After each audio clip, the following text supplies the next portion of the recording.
Amandine et Anita vous invitent derrière le décor avec le CAC Sud 22. Bonjour Amandine. Salut Anita. Alors nous revoilà dans Derrière le décor, l'émission du mois d'octobre. Oui, celle où on vous parle de théâtre, celui qui se voit, qui se regarde, qui se lit, bref, le théâtre qui se vit. Voilà, le théâtre du territoire, le théâtre en Bretagne, le théâtre partout ailleurs. Voilà. Et comme notre nouvelle formule, voilà, on vous l'avait compris, on est sur un format un petit peu différent. On adapte notre émission aussi aux actualités. Et ce mois-ci, on est parti à la rencontre de la troupe amateur Levé de Rideau. C'est vrai qu'on n'avait pas encore eu d'interview des troupes amateurs du territoire. Non, on avait eu Brigitte qui coach la Com Imprévisible, mais les troupes vraiment, les troupes amateurs qui ont des spectacles régulièrement tous les ans, qui jouent sur le territoire, ça n'avait pas encore été fait, donc voilà, c'est rattrapé.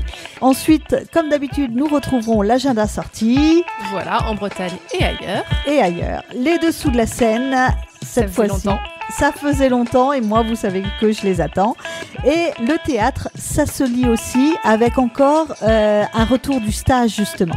De théâtre radiophonique, voilà, notre dernière lecture qu'on a enregistrée donc, au mois de mai auprès de participants de notre théâtre radiophonique. Et donc, c'est parti pour Derrière le décor, émission du mois d'octobre. Amandine et Anita vous invitent derrière le décor avec le CAC Sud 22.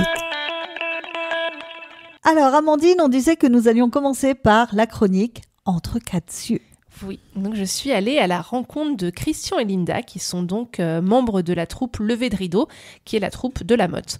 Alors cette troupe, elle est active depuis plus de 10 ans. Ils ont même été en difficulté pour me dire exactement de quand est-ce que ça datait, cette formation.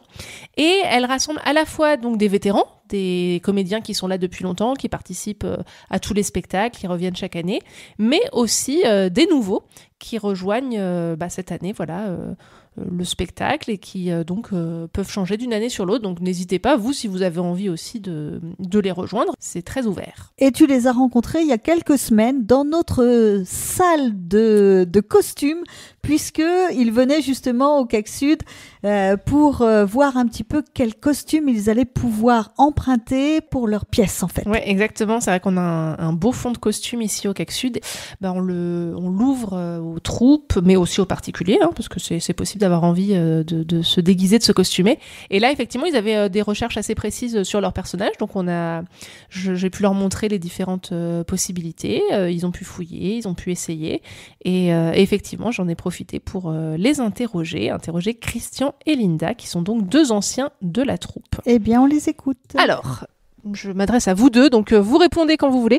Depuis quand elle existe déjà cette troupe Levé de Rideau ? Ça fait vraiment des années. Ça fait bien une quinzaine d'années.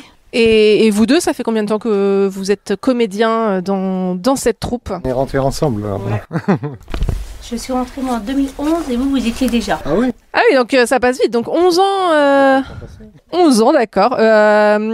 Et alors, si vous deviez décrire à nos auditeurs un petit peu ce que vous faites au sein de la troupe, quel genre de pièces vous jouez ? Est-ce que vous ne faites que des pièces ? Est-ce qu'il y a aussi des cours ? Est-ce que vous faites des échauffements, des choses comme ça ? Quel est le but de votre troupe ? C'est de s'amuser, ouais. Du comique, ouais, beaucoup. Au départ, bien sûr, on travaille comme les voix. On a des nouveaux là en fait, on les fait travailler un peu sur leur voix, de faire attention à leur élocution, les choses comme ça. Mais c'est plus entre nous, c'est pas vraiment des cours. Et après, ouais, on fait que du comique. On fait rire les gens. Et donc, c'est quoi ? C'est une pièce par année ? Oui, une pièce par année. Ouais, on représente à chaque fois. On a des représentations fin novembre, début décembre, la plupart du temps. Que vous commencez à travailler à quelle période, du coup ? Souvent, on va dire que mai, on est plutôt à chercher la pièce, à lire, et puis on commence vraiment un petit peu en l'été, mais comme tout le monde n'est pas là, on va dire qu'après c'est vraiment septembre où on est vraiment à fond, quoi. Vous êtes combien à jouer et à du coup choisir le texte, décider ensemble ? On est 13. Ça fait beaucoup. Ouais, en plus on a des nouveaux, des jeunes, on est de tout âge. Et vous arrivez à trouver des pièces adaptées au nombre, ou est-ce que vous adaptez vous-même les pièces ? Comment vous faites pour chercher le texte qui va aller ? Ça dépend. Des fois, on les transforme, quoi. On demande à avoir des personnages en plus. Bah là, on avait plus de personnages que de nombre en fait de personnes, et du coup, certains avaient des petits rôles. Du coup, ils vont faire 2 rôles. Oui, pour essayer d'adapter un petit peu le texte pour chacun. Et vous répétez à quelle fréquence ? 1 fois par semaine, hein, et on va dire qu'à partir du mois d'octobre, 2 fois par semaine. À partir de la semaine prochaine, ouais, c'est le mardi et vendredi. Et vous répétez donc sur des créneaux qui sont quoi, des créneaux de 2 heures à peu près ? À peu près, un peu plus. Ouais, ça dépend. Ouais. Ça dépend des comment on va dire des scènes en fait. Certaines scènes qui vont être plus vite, on va vraiment très vite adapter, et puis d'autres fois il nous faut plus de temps, on recommence. Voilà. On fait la mise en scène en même temps, quoi. Ouais. Et justement, la mise en scène, elle est collégiale aussi, ou vous avez quand même quelqu'un qui vous dirige pour la mise en scène ? C'est collégial, mais on va dire quand même qu'on a un de nos collègues quand même qui va anticiper, essayer de voir au niveau des scènes certains points, enfin voilà. Voilà, sur scène et. Mais autrement, on peut chacun donner notre avis. Donc il y a un travail quand même en préalable, j'imagine, à la table, où vous réfléchissez à ce que vous allez faire. C'est ça, tout à fait. Et puis après, c'est notre collègue Régis qui va avoir tendance à quand même faire des propositions, et après à nous, des fois on est ok, des fois on se dit non. Voilà, on a le droit, notre mot à dire quand même sur notre façon de faire les choses. Comment jouer, quoi. Voilà, c'est ça. Ouais.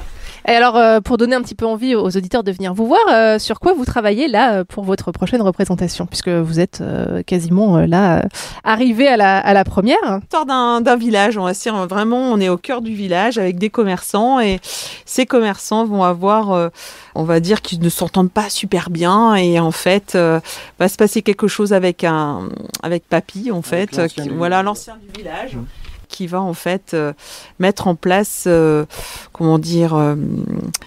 pas envie de tout dire non plus. Il faut en laisser un petit peu pour les spectateurs. Voilà, ils s'entendent pas vraiment bien les villageois, mais que là il va falloir qu'ils s'entendent pour pouvoir bénéficier d'avantages, on va dire. Donc ils vont devoir coopérer malgré la mésentente. Voilà, c'est ça, et ça va être très très comique. Du coup. D'accord. C'est quoi comme pièce ? Quel est le nom et le nom de l'auteur, si vous l'avez en tête là ? L'héritage à point, c'est ça. D'accord. Et donc vous jouez quand ? C'est quoi vos premières dates ? 19 et le 20. À la Motte, Ouais. en novembre. Et ensuite, on va à Quessoy, le week-end d'après, fin novembre, 26-27. Voilà. Et on est à la recherche, en fait, d'un 3e lieu. Donc, si, une commune ou une association voudrait qu'on joue pour eux, on pourrait mettre ça en place. Les éditeurs sont à l'écoute, donc on sait que si jamais il y a un lieu qui est disposé à vous accueillir, si on doit vous contacter, comment est-ce qu'on fait ? On a une page Facebook, le lever de rideau, la Motte, et donc vous envoyez un message et ce sera le président qui répondra. Et donc vous êtes, chaque année, vous accueillez des nouveaux, comme vous dites. Tout à fait, on est ouvert à d'autres personnes, il n'y a pas de souci. Et si vous deviez donner envie à nos auditeurs de faire du théâtre, d'aller pratiquer, qu'est-ce que vous leur diriez ? Pourquoi vous, ça fait 12 ans que vous faites partie de cette troupe ? Je pense que c'est un challenge de se retrouver comme ça devant un public. C'est aussi apprendre à gérer son stress, c'est aussi vaincre sa timidité, à sortir un peu de son quotidien, de rencontrer des gens qui viennent de tout horizon. Donc c'est vrai que ça aussi c'est intéressant. Jouer un personnage, c'est vrai que c'est très intéressant, quoi. Pas peur du regard, puisque là c'est vrai qu'on se met dans des situations comiques, donc pas avoir peur d'être jugé, c'est aussi moi c'est surtout sortir de son quotidien. Je pense que puis du coup on se lâche, c'est ça. Ça c'est super important, c'est ce que je dis aussi dans mes cours à tous les élèves, c'est la première chose, c'est de s'amuser. Ouais. Et super. Et merci beaucoup. Et donc on retient novembre pour 2 dates pour venir vous voir. Merci beaucoup Linda et Christian d'avoir répondu aux questions. Merci. C'était la troupe Lever de rideau de la Motte. Que vous pouvez donc regarder en novembre. N'hésitez pas à les contacter, effectivement, ceux qui auraient envie de rejoindre cette troupe-là. Et puis ça s'entend, ils prennent du plaisir. Voilà, là vraiment, comme dans la discussion, ça sentait qu'ils aimaient rire, ils aimaient faire rire. Donc on est sur quelque chose de léger et de comique.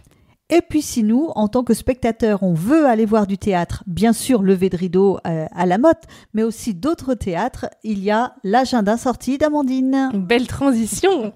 Voilà, alors ce mois-ci, donc on est le 21 octobre, veille des vacances scolaires, et donc on fait le point sur les spectacles à ne pas manquer en Bretagne et au-delà. Alors, as-tu pensé à minimum, maximum de l'Oudéac ? Mais évidemment, Anita, je vais même commencer par ça parce que effectivement, qui dit vacances, dit jeune public, et c'est le moment où les enfants peuvent aller voir des spectacles. Ouais, vraiment toujours une super programmation à minimum, maximum de l'Oudéac. Oui, donc pour ceux qui ne connaîtraient pas, le festival Minimum Maximum, c'est un festival qui est organisé donc pour les petits, voire même les tout petits, puisqu'il y a des spectacles à partir de 3 ans, je crois. Bon, je crois même que cette année, ça va de 0, il y a même un spectacle 0-3 ans. Et c'est organisé en collaboration entre 3 salles de spectacle. Donc il y a le Palais des Congrès et de la Culture de l'Oudéac, Mosaïque Collinet et la salle Casteldo à Uzel. Et celui que je vous propose aujourd'hui, c'est un spectacle qui s'appelle Minute Papillon, qui est interprété par le Théâtre de l'Écume et qui est donc un spectacle à partir de 6 ans. Alors l'histoire, c'est celle de Jeannot, qui est un ouvrier rêveur, poète, étourdi, et qui, malgré toute sa bonne volonté et l'aide de son collègue Chacha, il enchaîne bêtise sur erreur au risque de dérégler complètement l'atelier dans lequel il travaille. Donc, comme vous imaginez, c'est une comédie burlesque. On est un petit peu dans la veine de Chaplin, dans un côté presque sans parole, très joué, très mimé, avec le corps qui est important, dans un décor qui a l'air impressionnant et qui invite à laisser cours à son imagination et puis à ses rêves. Donc Minute Papillon, ça se passe le mercredi 26 octobre à 15h à la salle Casteldo à Uzel, et le festival Minimum Maximum, il a déjà débuté le 13 octobre et il se poursuit jusqu'au 3 novembre. Emmenez-y vos enfants. Il y a de quoi faire, hein. Il y a vraiment une très très jolie programmation, et puis c'est les vacances, donc profitez-en plutôt que de les laisser à la maison. Allez voir des beaux spectacles à prix tout doux en plus. Ensuite, je vous emmène du côté de Tréguier pour un spectacle avec la talentueuse Zabou Breitman qu'on peut souvent voir au cinéma. Alors ici, elle propose le spectacle Dorothy, qu'elle a elle-même mis en scène et dans lequel elle joue. Donc l'histoire, c'est celle de Dorothy Parker, qui est une Américaine née à la fin du 19e siècle. Et c'est l'histoire d'une résistante, d'une autrice, romancière, critique de théâtre, scénariste et grande plume du fameux magazine Le New Yorker.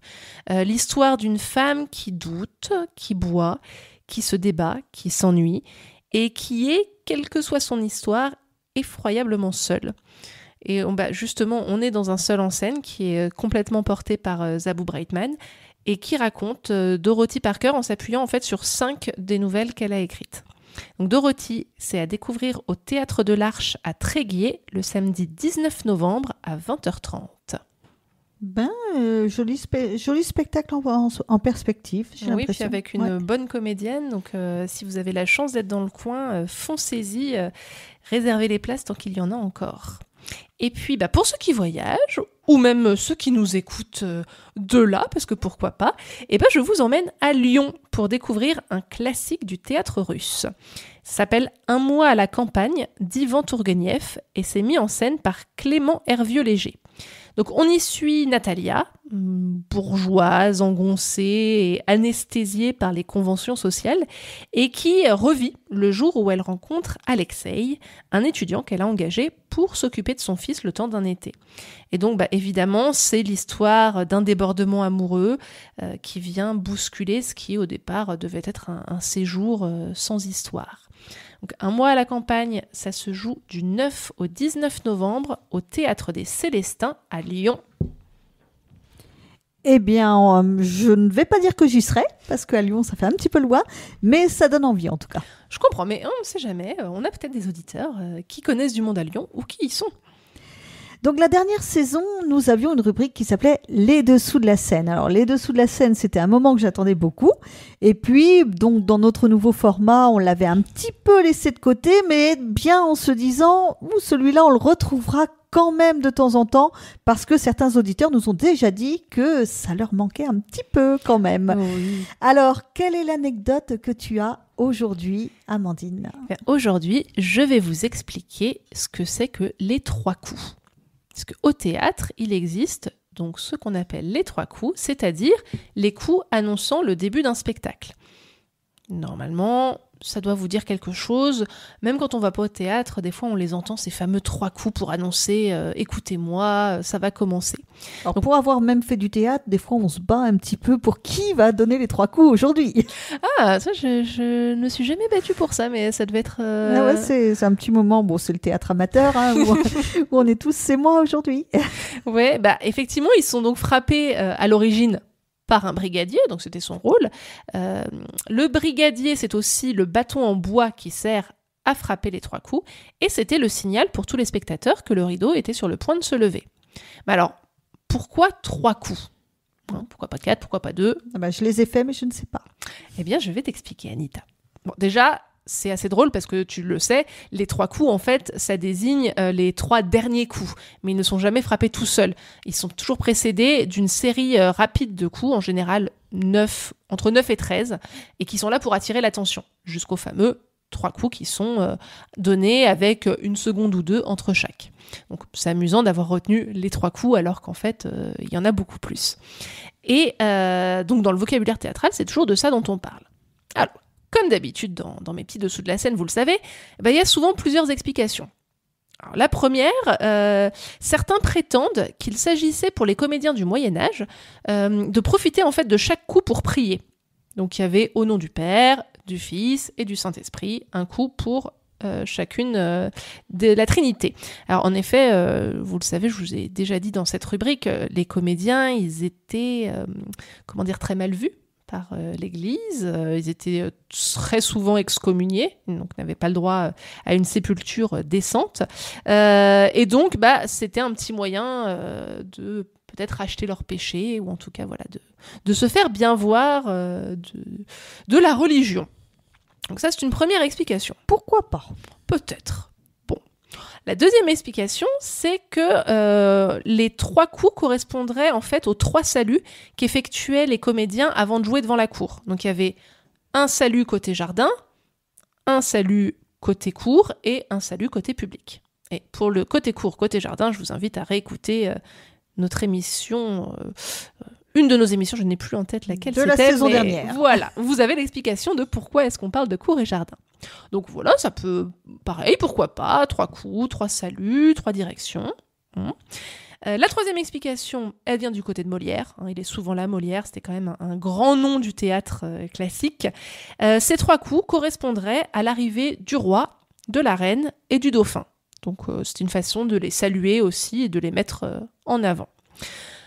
Bon, comme d'habitude, je vais terminer par l'explication la plus probable, celle qui fait le plus de sens, et qui est, encore une fois, à chercher d'un côté tout à fait pratique, qui est qu'en fait, après les coups rapides martelés par le régisseur, qui servaient à prévenir l'équipe technique qui ne voit pas forcément en fait ce qui se passe sur scène, que le spectacle va commencer, et ainsi, chaque équipe technique pouvait répondre par un coup pour confirmer qu'il était bien à sa place.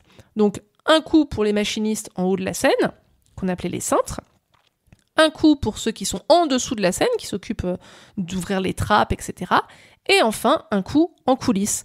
Donc, tout simplement, effectivement, pour dire, oui, on est bien à nos places et le spectacle peut commencer. Parce qu'imaginez, vous tapez vos coups rapides et là, vous vous rendez compte qu'en fait, vous n'avez pas de réponse, et ça veut dire que le spectacle peut pas commencer puisque les techniciens ne sont pas en place. Moi, ça me semble quand même une explication assez logique, finalement. Bon, plusieurs explications. Une explication technique, une explication religieuse, une explication en lien avec le roi. Effectivement, ça ne m'étonnerait pas aussi que ce soit effectivement le roi, la reine, le dauphin, puisqu'on sait très bien qu'on ne commençait pas un spectacle sans qu'ils soient arrivés, même s'ils étaient en retard, bien entendu. Évidemment. Donc voilà. À vous, chers auditeurs, de prendre l'explication qui vous plaît le mieux. Voilà, même si, bon, aujourd'hui, vous avez quand même moins de chances de les entendre, ces fameux 3 coups, puisque dans le théâtre contemporain, on est un petit peu passé à autre chose, notamment parce qu'il y a moins de levée de rideau. Souvent, les spectacles commencent et la scène est déjà à vue. Donc, effectivement, on ne va pas annoncer le lever du rideau s'il n'y a pas de levée de rideau. Mais bon, on ne sait jamais. On ne sait jamais. Donc moi, je suis contente d'avoir retrouvé les dessous de la scène. C'était juste pour toi. Voilà, merci beaucoup. Et le théâtre, ça se regarde, mais le théâtre, ça se lit aussi. Et oui, et on va terminer donc notre série spéciale sur notre stage de théâtre radiophonique qu'on avait fait au mois de mai, avec donc l'exploration de l'œuvre « Autre petite enquête sur la vie des gens » d'Hervé Bloutch, avec une lecture réalisée donc cette fois par Brigitte, Anne, Anita, Sabrina et Myriam. Alors cette fois-ci, c'est un texte qui s'appelle Antoine Fangeux, qu'on a féminisé ici en Antoinette. Voilà, on s'est permis ce petit détour. Et c'est toujours un court texte, toujours sous forme de faux ou faux témoignages. Vrai faux témoignage radio, évidemment, puisqu'on est dans le théâtre radiophonique. Et il nous emmène à la rencontre d'un être qui a soudainement cessé d'être à la page, à la mode, et voilà, dont les amis et la famille nous expliquent qu'il est plus du tout aussi intéressant qu'il a pu l'être. Alors évidemment, on est ici dans une critique un petit peu caustique de la société de consommation qui fait que on traite nos amis finalement et les membres de notre famille de la même manière que le dernier téléphone sorti. Et donc, je vous laisse écouter Antoinette Fangeux. Antoinette Fangeux est une femme démodée. Elle a connu une période faste entre 1989 et 1996. Je l'invitais souvent à dîner. J'aimais bien sortir en sa compagnie. Dans la plupart des soirées, on réclamait sa présence. Et puis, vers 95, je crois que les gens ont commencé à se lasser. Beaucoup m'ont fait comprendre de ne plus venir avec elle. J'ai moi-même commencé à la voir moins souvent. Explique Rémi Moulinier, un ancien ami d'Antoinette.